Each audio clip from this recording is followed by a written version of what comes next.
একটি বাথরুমের ওয়ারিং এর কাজ, পানির ওয়ারিং এর কাজ সম্পূর্ণ করলাম। আপনাদেরকে একটু দেখাচ্ছি কাজটা কিভাবে করলাম। এটা হচ্ছে পানির মেন লাইন। এখানে ঠান্ডা পানির মেন লাইন একটা ট্যাপ দিলাম। এখানে এটা হচ্ছে গরম পানির একটা মেন লাইন ট্যাপ দিলাম। তো ম্যাক্সিমাম টয়লেটে এদিকে একটা শাওয়ার হয়, ঝর্ণা বলে।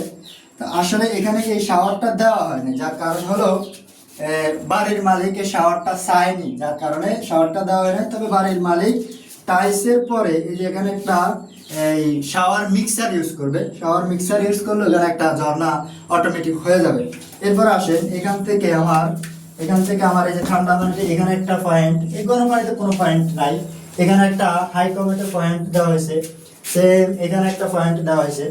এখানে লো কমেটের একটা পানির প্রেসার বক্সের একটা পয়েন্ট দেওয়া হয়েছে। এখানে একটা 60 টাকার পয়েন্ট দেওয়া হয়েছে।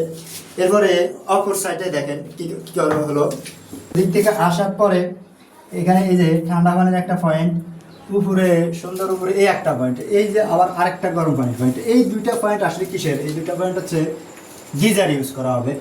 এই যে ঠান্ডা পানিটা গিজারের ভিতরে ঢুকবে, আর এই গিজার থেকে গরম হয়ে এদিক দিয়ে বাইরে হয়ে আসবে, ওখানেও যাবে শাওয়ার মিক্সারে, আর এখানে বেসিন মিক্সার।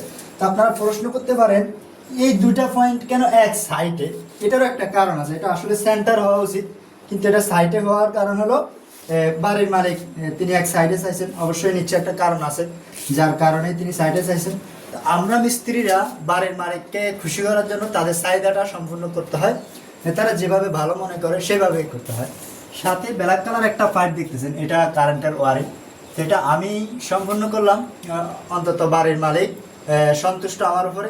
তো আপনারা যারা এই কাজগুলো করতে চাচ্ছেন স্ক্রিনে দেওয়া নাম্বারে যোগাযোগ করবেন, ইনশাল্লাহ আপনাদের মনকে খুশি করে আসবে।